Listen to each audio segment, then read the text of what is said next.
Hello, my name is Stephanie Bernard, and today I'll be doing my 15-minute speech on volunteer firefighting. How many of you ever have been affected by the loss of your home due to a fire? How many of you know a volunteer firefighter? I have not ever been personally affected by the loss of my home due to a fire. However, I have seen it happen to many people in my community, and you can feel it just the same. I am a volunteer firefighter in my hometown, and I'm one of the first to show up to the scene along with many other volunteer firefighters. You're probably thinking to yourself right now, like, no way, girls can't do that, that's weird. Or you're probably wondering what exactly being a volunteer firefighter entails. What is a volunteer fire department, do you ask? Well, it really depends on who you ask. If you're asking for a more detailed explanation, a volunteer fire department is a fire department composed of volunteers from the community who perform fire suppression and other related emergency services for a local jurisdiction. However, if you're asking me, I'll tell you that a volunteer fire department is composed of brothers and sisters who have one common goal of protecting our community and doing whatever it is that we need to do to keep it safe and secure.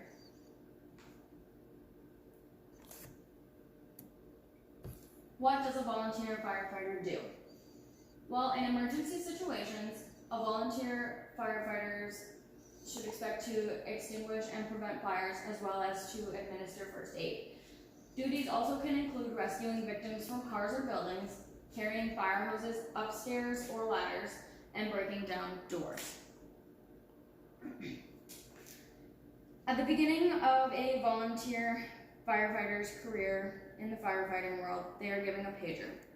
This pager can go off at any given time.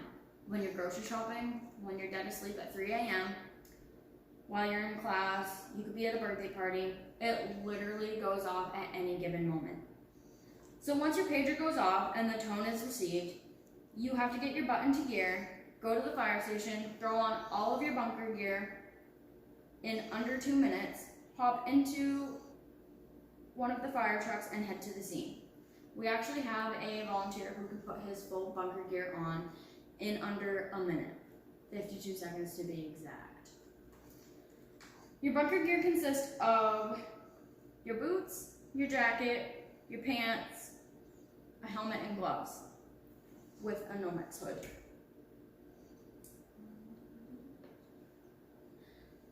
We can get toned out to a number of things in our community. To suppress fires, to do fire and rescue with an automobile accident. We can get paged out to help with mutual aid with other fire departments. We also get paged out to be first on the scene if someone is having a heart attack in their home just until an ambulance can get there. There's a lot that we can do. Sometimes our pagers can go off, usually at the beginning to the middle of the week, to remind us that we have a regular monthly training on a night that week. And sometimes our pagers go off for weekly testing done by the sheriff's office to ensure that our pagers are working properly.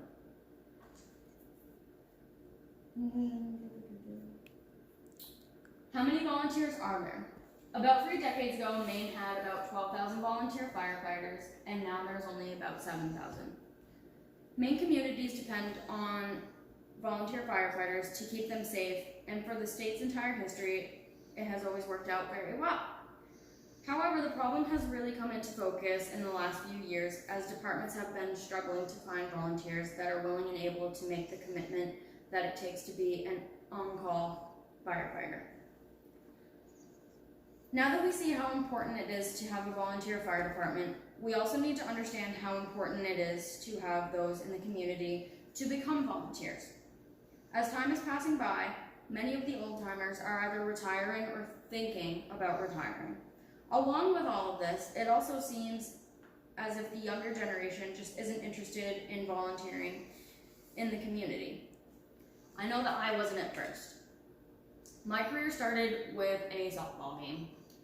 They needed an extra girl, and I had all the time in the world. Well, this one softball game, the chief at the time took a liking to me, and he asked me if I had ever considered a career in the volunteer firefighting world. I looked at him and I laughed. I thought it was a sick joke. Well, he told me to go down to the fire department that Thursday. They were having a meeting to do some training and to do some inspections. So I went, and I was already thrown to the wolves. I had to inspect firefighters, make sure that they were charged and working properly, and I had to inspect fire extinguishers that we had around in the fire department itself, as well as the extinguishers that we keep on our fire trucks. I had absolutely no desire to do any of that. However, at the end of the meeting, fire chief at the time asked me to show up to the next meeting that we were going to have.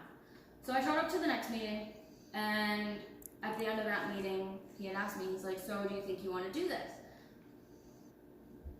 Well, I really thought about it for a minute, and I decided, you know, like, what's it gonna hurt? Stephanie, try it. If you decide that you don't like it down the road, you can bail. No big deal. So, I went out on a limb, I decided to do it, and here I am 4 years later, still doing it. The community needs to become more involved, especially if they want to keep departments running. We as volunteers do get paid annually through our town at a small price per tone, but if the town had to reach out and make a contract with another department, it could be far more costly.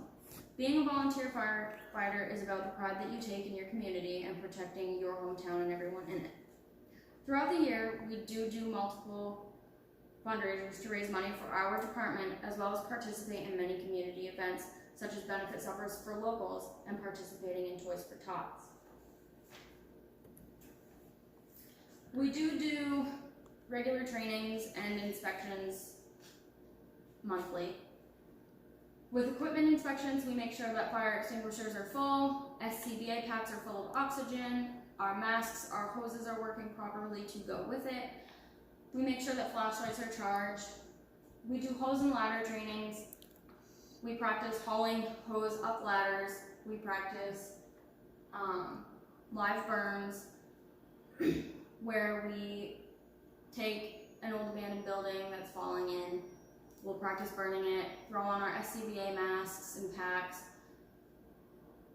and go about that. We do educating outside of the firehouse, where we, from time to time, do go to our local schools and do demonstrations with the kids.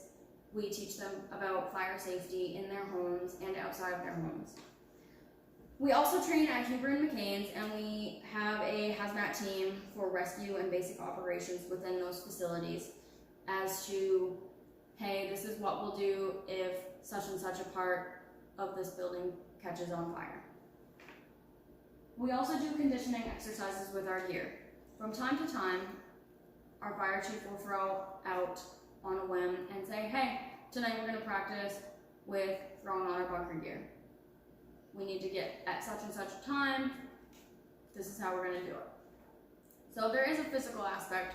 You do need to be in shape in order to do all of that and to show up on the scene and be able to haul your hose and the whole 9 yards. I did have an interview with our fire chief a couple days ago, and I did ask him a couple questions. I asked him, you know, hey, why should someone be a volunteer? So his response to me was that it's a sense of community to help those who need it in the time of need. In lots of communities, towns can't afford to have a full-time fire department. However, it is a job that does have to be done. It's a job that can give you a sense of fulfillment and accomplishment too.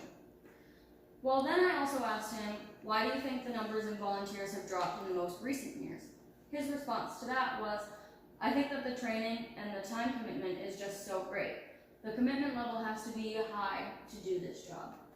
The older group is starting to get ready for retirement, but has been dedicated from the start, but the younger group just seems to lack the commitment more and have so much going on and seem to lack the sense of belonging. We train just as much as a full-time fire department, and it just seems that nobody wants to take the time to do it. Who can be a volunteer? Anybody can volunteer in your hometown. You don't even have to be from your hometown. You can be from another town outside of that community. You do, however, must be at least 16 to become a junior firefighter with parental consent.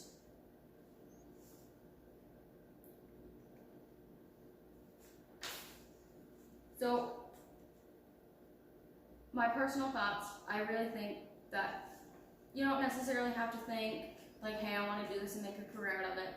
But really though, just go out and do it, volunteer, and if you find that it just isn't for you, then you can walk away. But at least take the chance and try it.